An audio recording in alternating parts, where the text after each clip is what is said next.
परिचय।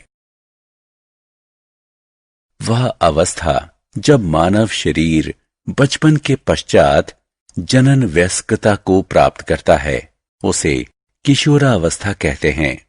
किशोरावस्था बचपन और वयस्कता के बीच का समय है। किशोरावस्था शारीरिक, संवेदनात्मक, मानसिक और सामाजिक परिवर्तन का समय है। इस पाठ में हम किशोरावस्था से संबंधित परिवर्तनों, गौण लैंगिक लक्षण, मनुष्य में लिंग निर्धारण और जननात्मक स्वास्थ्य के बारे में चर्चा करेंगे। उद्देश्य। इस पाठ के अंत में हम निम्न करने में सक्षम हो जाएंगे: किशोरावस्था में होने वाले परिवर्तनों को पहचानना, द्वितीयक लैंगिक विशेषताओं के लिए उत्तरदायी हार्मोन को जानना, महिलाओं के जनन काल को समझना, मनुष्य में लिंग निर्धारण को समझना, जननात्मक स्वास्थ्य का महत्व समझना, शारीरिक आकृति में परिवर्तन, पुरुष, लंबाई में वृद्धि। लड़कों की किशोरावस्था वृद्धि करीब 10 वर्ष में शुरू होती है और अधिकतम 18 वर्ष चलती है। इस दौरान होने वाले तीव्र वृद्धि के लिए शरीर को अतिरिक्त पोषण की आवश्यकता होती है। लड़कों और लड़कियों दोनों को 3 संतुलित और पोषक आहार की आवश्यकता होती है। उन्हें स्वास्थ्यप्रद आहार लेना चाहिए। स्वर में परिवर्तन। एंड्रोजीन के प्रभाव में दोनों लिंगों में स्वर यंत्र या लैरिंग्स में वृद्धि प्रारंभ होती है। यह वृद्धि लड़कों में ज्यादा प्रबल होती है। इसके कारण लड़कों की आवाज भर्राती और भारी हो जाती है। पूर्ण वयस्क तारत्व लगभग 15 वर्ष की उम्र में प्राप्त हो जाता है। किशोरावस्था के दौरान जब लैरिंग्स ज्यादा विकसित हो जाता है तो यह गले के सामने बाहर निकल आता है। त्वचा और शरीर पर बाल। शरीर के विभिन्न भागों पर बाल एंड्रोजीन की प्रतिक्रिया में उत्पन्न होते हैं। वयस्क पुरुष में शारीरिक बालों की उपस्थिति अधिक होती है और विभिन्न नस्लीय समूहों के शारीरिक बालों के विकास के समय और मात्रा के बीच काफी अंतर होता है। पुरुष पेशी विन्यास और शारीरिक आकृति। यौवना आरंभ के समाप्ति तक वयस्क पुरुष की अस्थियां भारी हो जाती हैं और उसके अस्थि पंजर में पेशियां लगभग दुगनी हो जाती हैं। कुछ अस्थियां जैसे कंधों और जबड़ों की चौड़ाई में वृद्धि विषमानुपातिक रूप से ज्यादा होती है, जिसके परिणाम स्वरूप स्त्री और पुरुष का अस्थि तंत्र स्पष्टता भिन्न हो जाता है। शारीरिक परिवर्तन। स्त्री। लंबाई में परिवर्तन। लड़कियों में किशोरावस्था की वृद्धि लगभग 10 वर्ष की उम्र से शुरू हो जाती है और 12 वर्ष की उम्र तक ये तीव्रतम हो जाती है और 16 की उम्र तक वह अपनी वयस्क लंबाई प्राप्त कर लेती है। बगल में बाल का विकास दिखता है। शारीरिक गंध और मुहासे। एंड्रोजीन के बढ़ते स्तर प्रस्वेदन के वसायुक्त अम्ल संगठन को बदल सकता है, जिससे वयस्क शरीर में ज्यादा गंध आती है। जैसे लड़कियों में एंड्रोजीन के प्रभाव से त्वचा से तेल का स्राव बढ़ जाता है, जिसके परिणाम स्वरूप बहुत से कील मुहासे निकल आते हैं। शरीर की आकृति, वसा का वितरण और शरीर का संगठन। इस अवधि में एस्ट्रोजन के स्तर में भी वृद्धि के परिणाम स्वरूप श्रोणि प्रदेश का निचला भाग आकार में बढ़ जाता है और इस प्रकार नितंब चौड़े, बड़ी जन्म नलिका प्रदान करते हैं हो जाते हैं। अंगों में प्रकार्यात्मक परिवर्तन।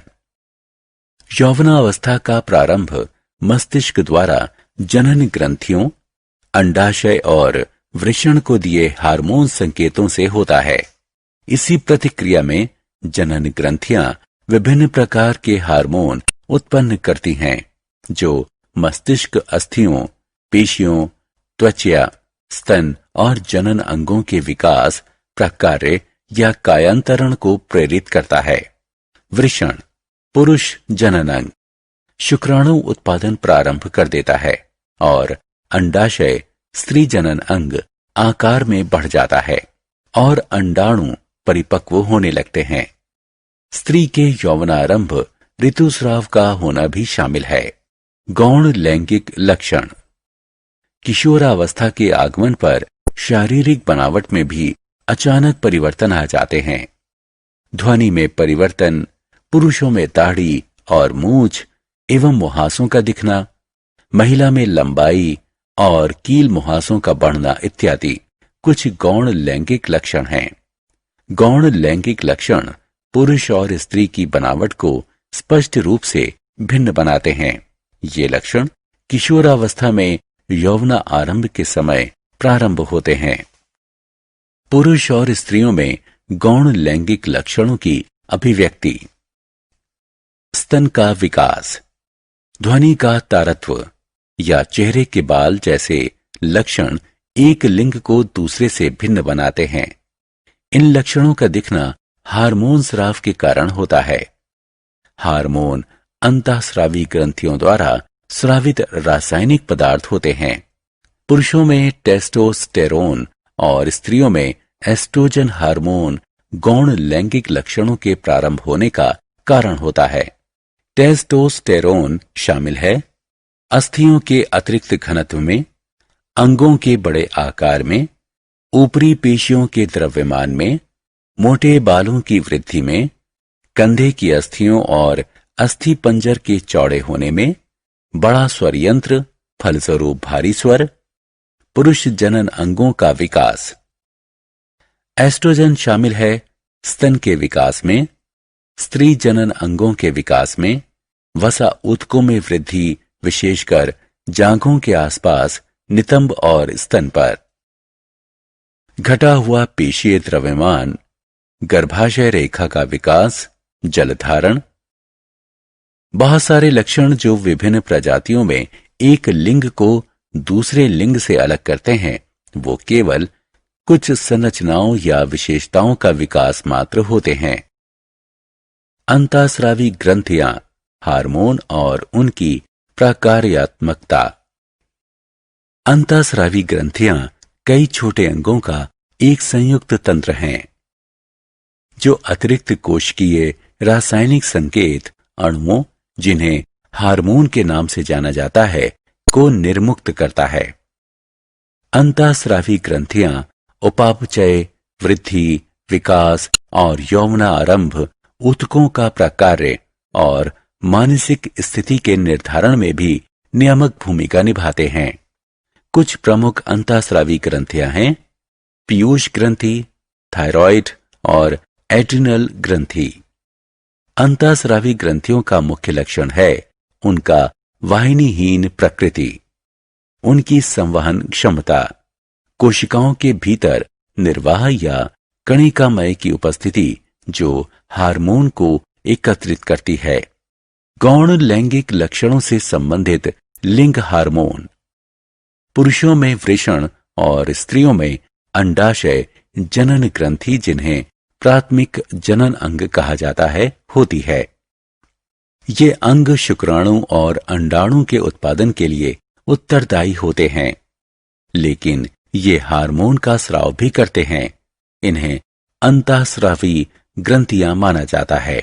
वृषण पुरुष लिंग हार्मोन के समूह को एंड्रोजन कहते हैं। सबसे प्रमुख एंड्रोजन है टेस्टोस्टेरोन, जो वृषण में स्रावित होता है। टेस्टोस्टेरोन का उत्पादन भ्रूण के विकास के साथ शुरू हो जाता है, जो जन्म के कुछ समय बाद तक जारी रहता है और बाल्यकाल के दौरान लगभग बंद हो जाता है और यौवना आरंभ के समय पुनः शुरू हो जाता है। स्टेरॉयड हार्मोन निम्न के लिए उत्तरदायी होता है। पुरुष जनन तंत्र की वृद्धि और विकास। अस्थि तंत्र और पेशीय विकास में बढ़ोतरी, लैरिंग्स का बढ़ना और उसके कारण ध्वनि में परिवर्तन, शारीरिक बालों की वृद्धि और वितरण। अंडाशय स्त्रीलिंग हार्मोन के दो समूह एस्ट्रोजन और प्रोजेस्टेरोन अंडाशय में उत्पन्न होते हैं। ये स्टेरॉयड हार्मोन स्त्री जनन अंगों के विकास और लिंग निर्धारण में सहायता करते हैं।